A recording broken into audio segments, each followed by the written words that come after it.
Hello and welcome to Health and Wellness, your guide to the integrated personal and financial retirement journey for physicians. I'm your host, Michael Swartz, Certified Financial Planner and Master Certified Physician Development Coach. Welcome back to the Health and Wellness Podcast.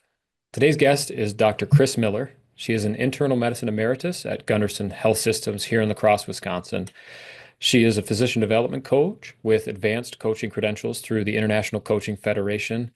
And Chris, we'll just start out right here at the top. Also, the co-founder and co-host of Honoring Onward, the physician retirement program that we started here at Gunderson Health Systems in La Crosse. So with that, Chris, welcome to the Health and Wellness Podcast. Thank you, Michael. Thank you for inviting me, and thank you for inviting the others along with us on this journey. Yeah, absolutely. And Chris, I want to start by acknowledging what we talked about before the recording started. And this is an invitation to really for the listeners to bear witness to a conversation, not just from our heads, but maybe from a deeper spot. So would you mind sharing a little bit about that and what our hope is for the listeners here today? Yeah, it's interesting. We were talking a little bit about marketing, and I want to bring you back to a conversation we had when we were going to market our program. And we have a very heartfelt logo for our program. I think you would agree with that. And when we were going to market it, it was going to be um, that logo was going to be taken away for just a regular old green and blue and whatever else was going to be on there. And we said to our partner, um, that, if we use that, if we use that as opposed to this logo that we have,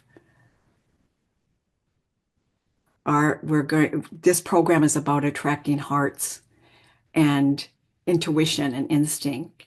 And our logo, that's what that invites, is that the very heart of people. And I feel that that is almost a prototype that we followed. So we were allowed to have our heart logo, and I think consequently, it invites the hearts of our participants from the very beginning. When they see that logo, when they see that postcard, when they see, um, and so we were heard. We were heard, and our logo stood as it was. They heard us say that this was a heart journey. And we, in the midst of the fast-paced world that our healthcare providers live in, it was very important that they knew from the very beginning that this would be a heart journey.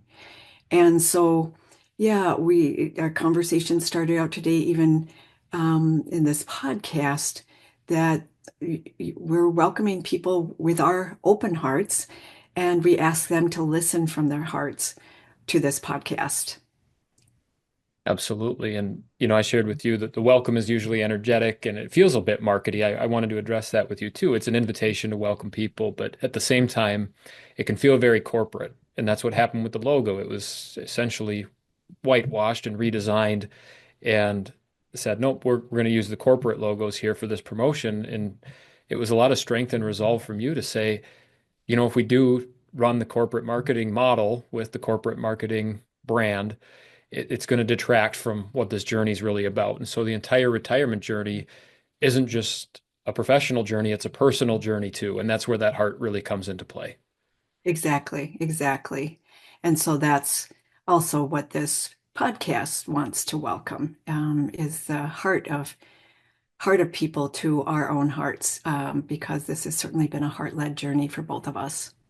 Absolutely. And that's what we bring to the retirement coaching is an invitation to rekindle that spirit and rekindling because, over the course of the career for a physician, that flame can be a little bit muffled or stifled. And so would you feel open to talking about your professional journey first and sharing what that did to your heart journey as well? Yeah, that's a big one. I feel that in medicine, we're often asked to cut off our heads from our hearts as we enter the door, particularly, that would have been 34, 35 years ago. And and we're very led by the external guidelines, timelines, bottom lines. And doesn't take very long before we start thinking that that's our compass, are these external factors that we need to produce, we need to follow, we need to keep up. And so consequently, it's again very easy to lose your own compass, which is guided by heart, values, purpose, and so as much as I wanted to stay connected to that, the drum beats are very loud. The drum beats are very loud, and it's taken quite a concerted effort on my part to reconnect with my heart and to I don't know that I was ever totally disconnected from my heart, but it had to go underground. Let's put it that way. It had to go underground. And so my journey towards reconnecting is more raising my consciousness of what I needed to do going forward in my career. And I really think that one of the biggest times in my career, one of the biggest changes, I guess two big things. First of all, I was asked to be medical director of our addictions program. And although I said no, I was asked three times and I said no twice. It was one of the best decisions I made because that was one place in medicine at that time that actually, the spirit was important, in the 5 steps, the 12 steps, the spirit's important, the higher power is important. As well, it gave me education about stages of change and walking in the other person's shoes. And so my whole career, I learned to really listen to what my patient was saying to me. And so that skill was very important, that stages of change and engagement and motivation, rather than telling them, hearing where they were starting and going from there. So that kept me grounded, I would have to say, for many years. I would have to say the other big change was when Eastern medicine really started holding hands with Western medicine. And so Eastern medicine is primarily focused on the internal, how the person can heal themselves, what energy do they have inside, what, how can they use their own hearts, how can they use their intuition. And with that exploration on my part of both meditation as well as mindfulness, as well as yoga, my pockets became very much deeper towards being able to connect connect the people with their own hearts, hear who they were, hear what skills they needed in order to really attach back to their own compasses and their own values and what they wanted out of this sickness, suffering, health, death, dying that we were working with our patients. So those were two key points in keeping me connected to my heart and to my inside. So it sounds like throughout your career, you always followed this intuition that was within you. And you mentioned too, for many physicians, they're really asked to separate that part of their being with their mind. And whether that's bottom lines or timelines or the pace of patient care, the external demands just growing. I mean, I have to imagine every physician that's listening out there is probably nodding their head in their car or on their jog, just saying, I feel that. And maybe there's this sense of grief or shame about losing that connection with the heart. And since we are showing up here authentically, Chris, I'm wondering if we can go there and talk a little bit about what that can lead to, that sense of disconnect from your internal compass and how that, affects a physician's career. Mhm.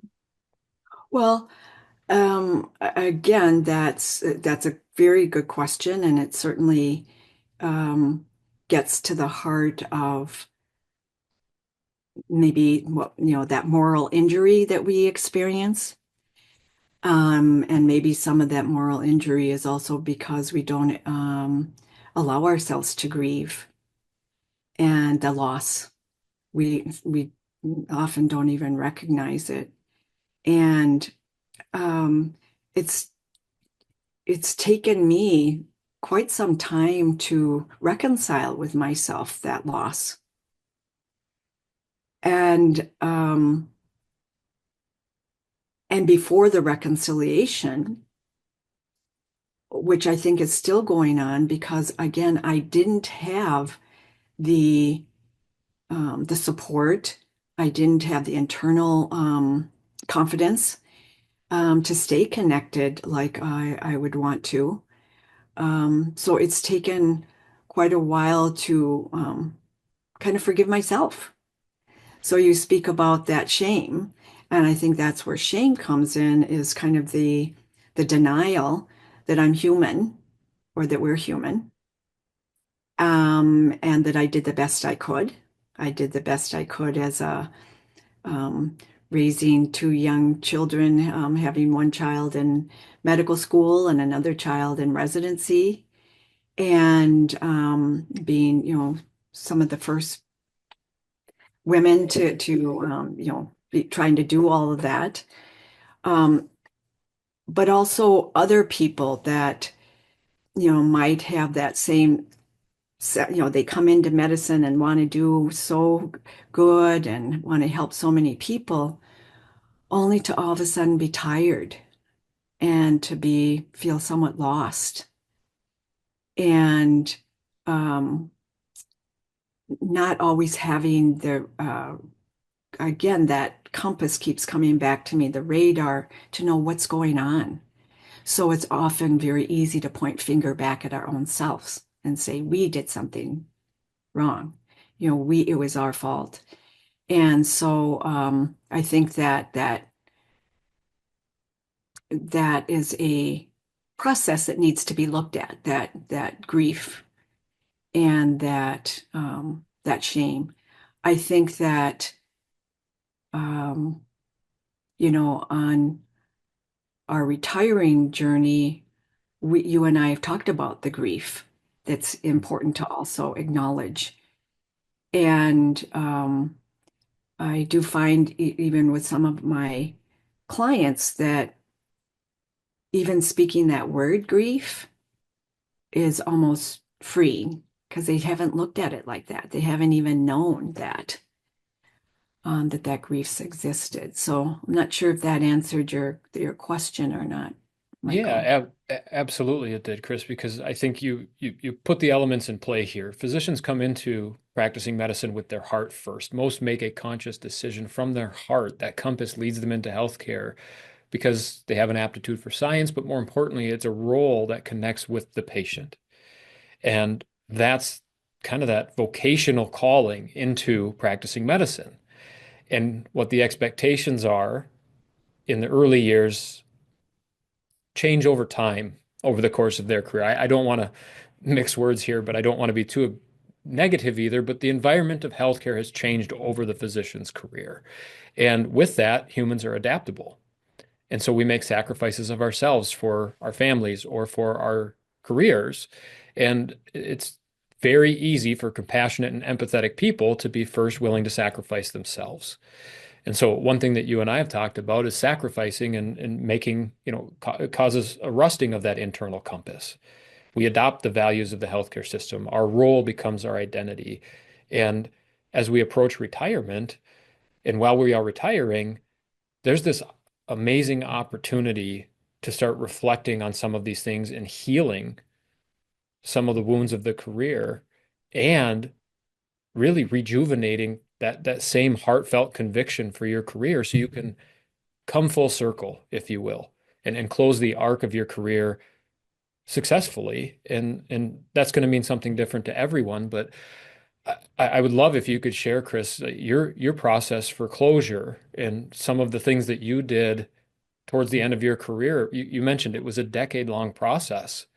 Mhm. What did that closure look like? What did that healing look like? What did that airing out, that introspection, and who was helping you do that? I know the answer to that question, but who was helping you in your journey for the end towards the end of your career?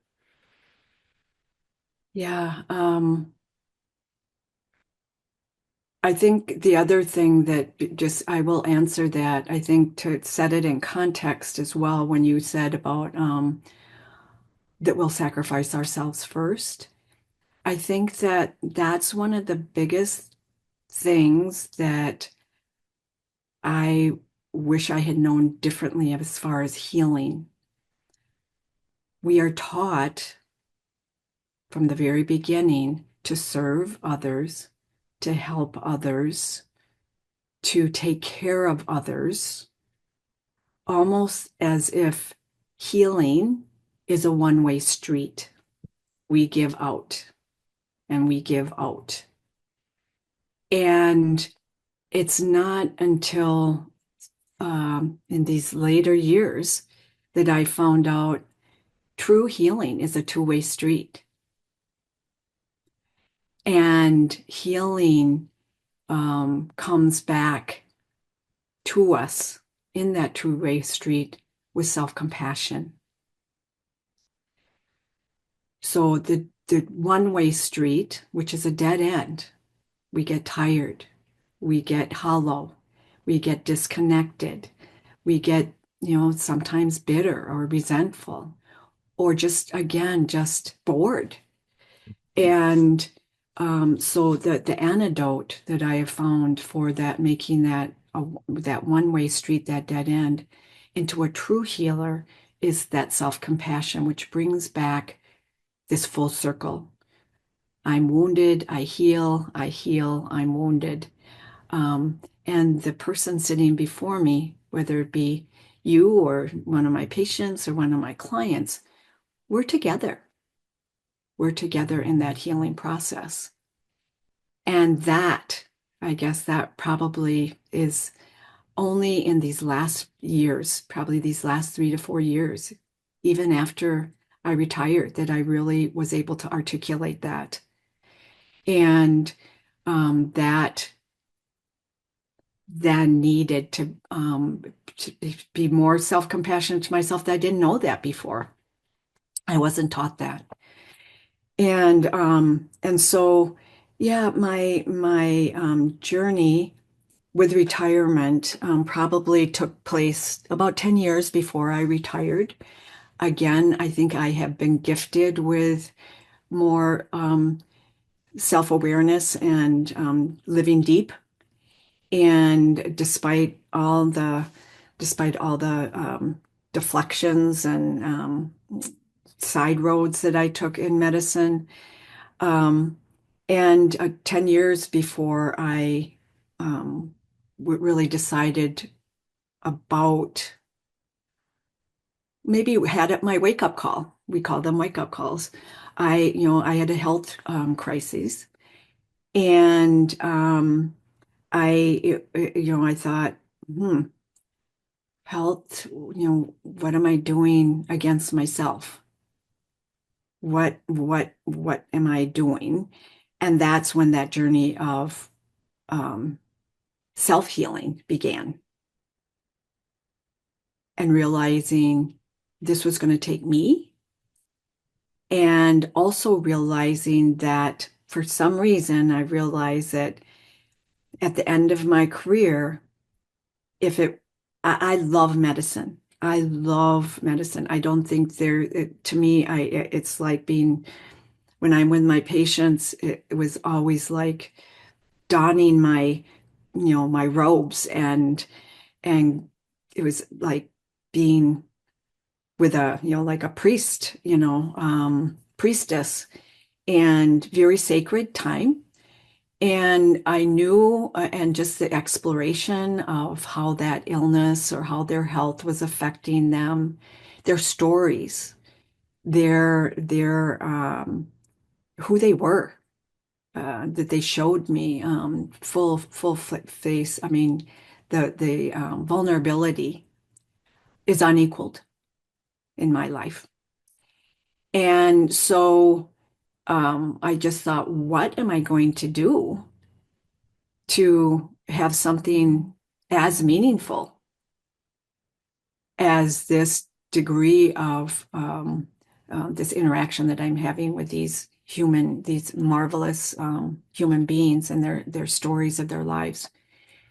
So that became that internal journey, and that's when I started meditating very consciously and specifically, and mindfulness. Mindfulness grew. And then I wanted to take my meditation out from the mat and then did yoga.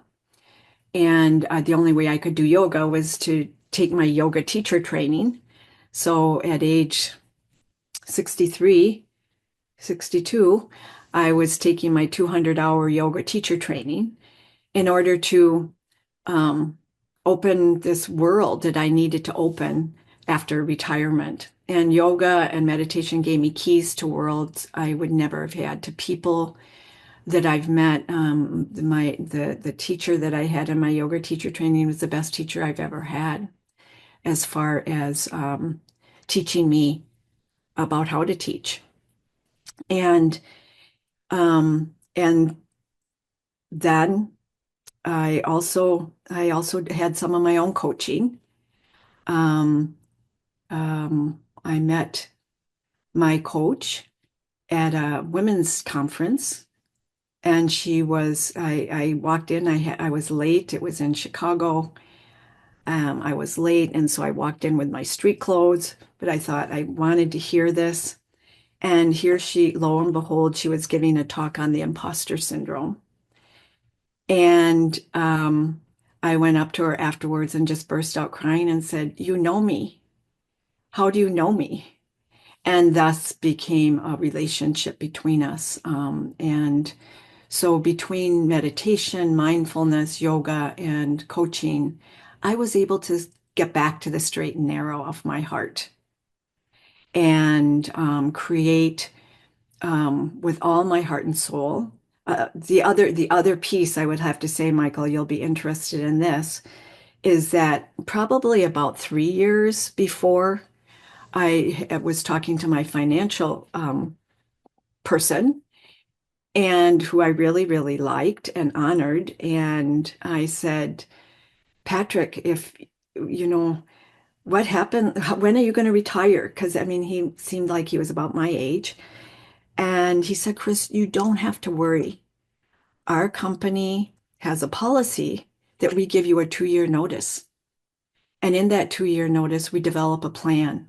We develop a succession plan for me, who's going to take over." So I thought, oh my goodness, that's quite, that really made me feel, really secure. But then I thought, I've been seeing patients, human beings, sickness, suffering, health, death, dying for 25, 30 years. We have no plan. Hmm. We have no plan. It's They get a letter from maybe my secretary. Um, I don't talk to them. So that became a very, very conscious effort at 3 years to start laying the groundwork for my patients and for myself, how I was going to part from them and how I was going to part my last day. So you can see the thread, Michael, of very intentionality. I was very intent, and I was very intent that this separation, this stopping with my patients was going to be respectful, was going to be as noble as us starting.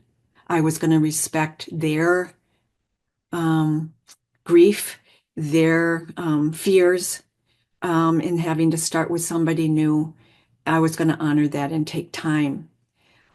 Well, that also took a lot of intentionality because, as you can imagine, the drum beats don't stop. So the visits remain the same, the length of time, and yet with all those visits, those last 2 years, I was also having to say goodbye and allow their. I strongly felt that I needed to allow their hearts and souls into that. So that takes time. You don't just say goodbye to somebody that you've known for 20 years.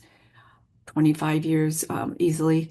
And so that became very intentional, um, as well as there were 5 people that retired with me, and we were all having the same experience. We didn't know what to do.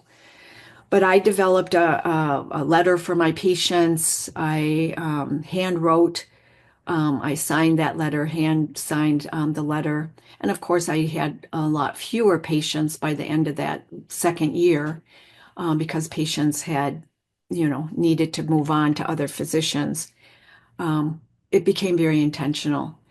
And I think I've shared this with you before that last year, I actually looked at it as a pilgrimage to keep my heart connected with my head because I knew the drum beat was going to get very large, very even stronger. As well, I was saying goodbye to 6 and 7, 8 people every day, which is very tiring.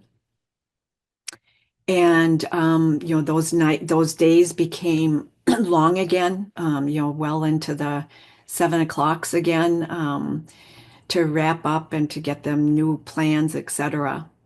So uh, again, it was a very intentional last year, every day, realizing how I was being pulled away, and how I needed to stay on my sacred ground. Um, Again, some of that is just that yoga, that mindfulness, that meditation, coaching.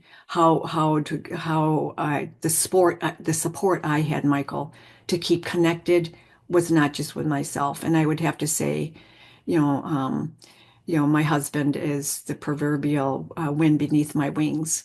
The sayings every morning, inspirations and things like that. Definitely, I had support at home as well to do that.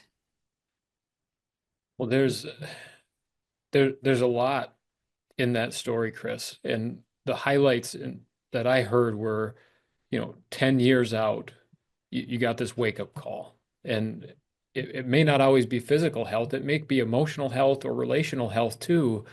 But these wake up calls are kind of omnipresent in that retirement journey, and they call us to take that active role in retiring. And many times, and as we've seen even in the group coaching that we've done, we can sort of live in denial of that. And I say we as collectively as physicians, right? And to say solely focused on your career, it potentially forfeits a lot of this opportunity to say these longer form goodbyes. And you said, no, no, no, we're not going towards this retirement cliff. We're going to take some intentional steps through the decade leading up to the day you retire. And this is an invitation for everyone to say, what do you want in the final years, 5 to even a decade long, and at the end of your career to make this closure meaningful and with reverence and from your heart? How do you bring meaningful closure to your career? And you don't need to do it alone. I think we've seen it so many times in healthcare, even in our first meeting with our current group. One of the key takeaways was life is finite, and we are not alone in this retirement journey. But it's so easy to believe that, especially for physicians who are so narrowly focused on their patient panel. And you mentioned for years and years, the number of patients did not go down, but you took it upon yourself to manufacture and then invest the time to make this transition so meaningful. And so to celebrate that with you now, Chris, it was a pilgrimage. You took that upon yourself to make that happen. And I saw some glowing and some posture and smiling on your face to say, I did this. I Yeah, did yeah, this for me. yeah. And And for I my hope, patients, yeah. and so yeah, for your patients too, I hope that the people that are listening here take that as permission to start doing that work for their own retirement journey so that it is manageable. And that's not to say it will make it easy. We're processing grief here. We're saying goodbye. You mentioned 25 to 30 years worth of relationships in some cases. That's a magnanimous transition. Mhm. It's unlike any other, and we talk about that. And it's one of a kind. It's the final arc of your career, and how can you do anything but give it the reverence it deserves?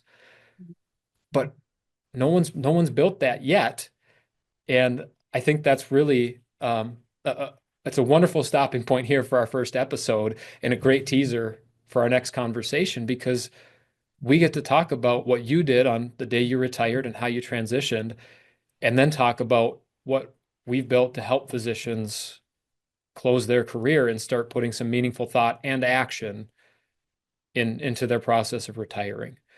So as we close out the reflection on your career and leading up to here the end of it, Chris, is there anything else you'd like to share with the physicians who could benefit from your story and your message? Well, first of all, I do want to say, if you're finding yourself 2 and 3 years out of retiring, don't panic. Mm. Um, I happen to have that gift of 10 years and the gift of kind of that self-awareness. And I believe the gift was given to me in order to give back to my colleagues and to create a livable, breathable structure. I remember, I firmly believe that retirement is one of the noblest parts of our careers as physicians. And that brings tears to my eyes when I truly mean that from the bottom of our hearts. And it was what motivated us so strongly with our first group. We felt we were in service to them and to their great, noble journeys. I remember when I met you, one of the big things that motivated you was realizing how many physicians were going to retire and yet how unprepared. And you saw it as a humanitarian crisis. I remember you used that word. And so again, I didn't even speak of, our relationship factoring into in my retiring, but that when I heard you say that humanitarian crisis, it was so validating for me, validating for the physicians I had seen retire. One of our VPs, when I was talking to them about this program, he had not heard some of these words before, this, some of this structure before. And he said, Chris, I'm kind of curious now when I think back on physicians that have retired and then 6 months later, a year later, they come back and want to come back. I usually don't have the place for them, but I almost see that I'm kind of curious now, he said, whether they probably weren't done. They had not completed their arc. They Mhm. had not given themselves that opportunity for closure. So whether you're 10 years away, whether you're 5 years away, we're working with people now 2 years and 1 year away. Your ability to bring meaning and pause. We talk about the great pause of retiring, of deciding it's time to start thinking about retiring. There's a great in breath and pause and again, there are structures Here's one right here. Michael's podcast, his own health and wellness, and our honoring onward that can provide some of that structure. And yes, I would love to talk further about that, but I did want to, for those people that are closer, I wanted to be sure that they knew that they could still bring such meaning and enclosure to their own careers, even if they're 6 months out.